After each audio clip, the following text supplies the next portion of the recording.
boy, oh boy, oh boy, oh boy, it's the O Wrestling Podcast. I'm your host, CW. Thank you so much for listening. Make sure to hit that bell on YouTube and subscribe to the podcast on any and all podcasting platforms. Also, tell a friend about the show. Let them know that you listen to 10 minutes of wrestling every day. Let's talk about the mind-blowing idea that WWE was just sold to the Endeavor Group for a lot of money. It was like valuated at $9.1 billion, which is insane. I think the UFC in itself is worth $12 billion, and they are now effectively a partner to WWE. This is huge. This is crazy big. I remember thinking when all this, nonsense was going down, where they were firing everybody back in 2020, and, they were, stopping people from using Twitch and all those social media apps, and they were just making all these weird money cutting decisions. Everyone said that Vince or, Nick Khan was preparing for a sale of WWE, but nobody wanted to believe it. I myself included.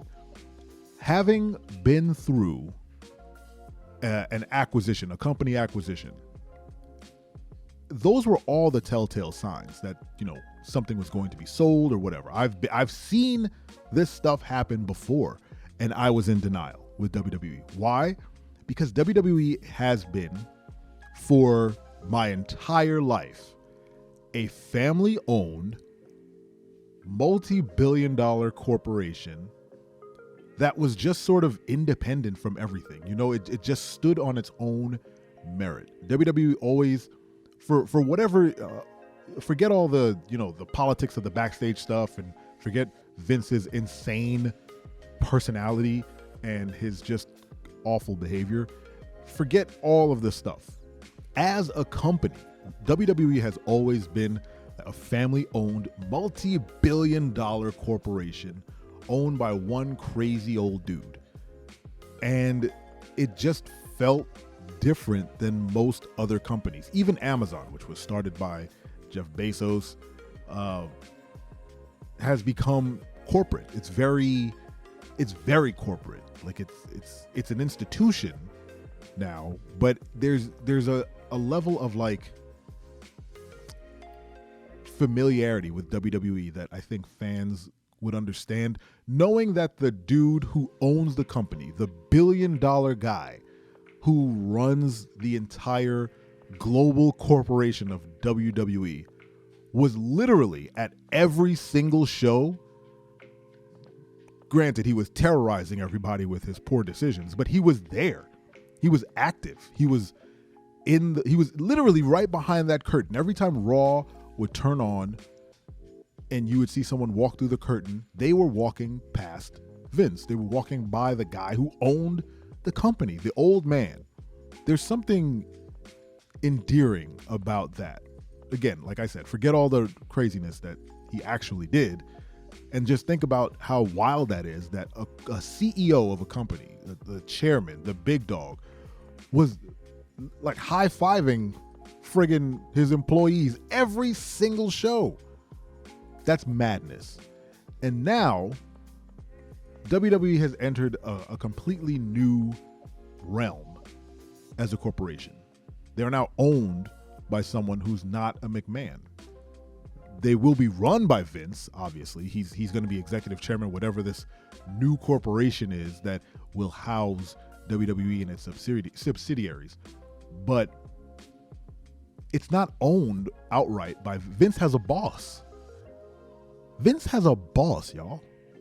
How weird is that? Now, I'm sure in his mind he doesn't have a boss, but Vince has always been the be-all, end-all. This is how it goes in this company. This is my company. You say, I'll kill it if I have to. No one else is getting it. But now someone else has it. And it's weird. It's exciting, for sure. It definitely puts WWE in a different light now. A lot of things are going to happen before this deal is finalized that are going to inform what this company will be in 10 years, right? I think the UFC is a decent, I don't know if I would say decent look at what WWE could be. Not for the better. I don't think UFC's run very well. It does a lot of work, and, you know, Dana White does what he does, but he's another one that, you know, he's always kind of got his hands on it. Well, he's the booker anyway, so he's kind of the Vince McMahon of the UFC. But he doesn't do a great job. He does a good job, but, you know, fighters don't get the pay that they deserve. The pay-per-views, for the most part, are lacking sometimes. I mean, I stopped watching the UFC, so I can't really comment on what their product is now. But when I was watching, I was very unfulfilled. And there was a level of WWE-ness that had crept into the UFC where I enjoyed around 2010 in the UFC. I think that was the peak for me when records mattered. People had to work their way up to a title fight. You couldn't just call somebody out on social media and get a fight. Chael Sonnen's build to fight Anderson Silva is still one of the epic runs I think I've seen in the UFC. He had to fight his way to get to Anderson Silva, and then when he got there, he lost. Sort of like Cody Rhodes and Roman Reigns. Hey, sometimes the guy you back is not going to win. But that's a whole other episode. But the UFC hasn't been that in a very long time. And I hope that doesn't then sort of retroactively creep back into WWE somehow. But it's still wild that WWE now has a parent company that is going to be making decisions for the fans. Decisions like, will you have to pay for pay-per-views again? Are we going to be spending upwards of $70 to watch Backlash? And, well, not this year, but, whatever, SummerSlam or day one of WrestleMania next year. Are we going to have to pay for that again? Will they bring back the WWE Network and charge us whatever $9.99 to watch the pay-per-views and get rid of Peacock? I would be all on board for that. That'd be fine.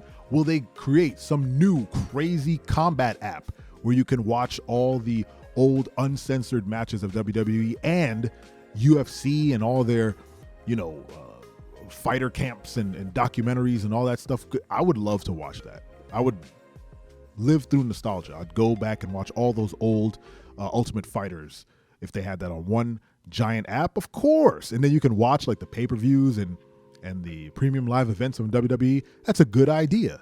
I'm glad I just thought of it. Who knows? Who knows what's going to happen? Who knows what they're going to do? Who knows how much influence Vince will have on this? And let's not forget the thing that could also happen. Right now, Endeavor has 2 more board seats than WWE people.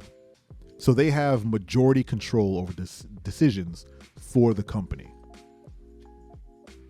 There is a very, I wouldn't say strong, but there is a possibility, it exists in the world, that Endeavor and its board members vote Vince out of the company. And then there are no McMahons running WWE. Why do I say that? Because again, I've been through acquisitions in companies. The former boss doesn't make it through. That's not what the acquisition is about. They don't want the baggage from the last regime. They want to do whatever it is they want to do. And they don't really care what the old guy has to say about the new company. Granted, Vince is executive chairman of whatever this new corp is going to be that runs WWE. But again, he is outnumbered. And I don't know. They might not want the press of Vincent Kennedy McMahon. Who knows? What do you think about WWE being owned by a whole other corporation and not run by a sole McMahon? Let me know in the comments. We'll keep talking about this crazy sale. Don't you forget. I'm your friend, but if I ever see you in the ring, I can beat you. Don't you know? Yeah, yeah, yeah.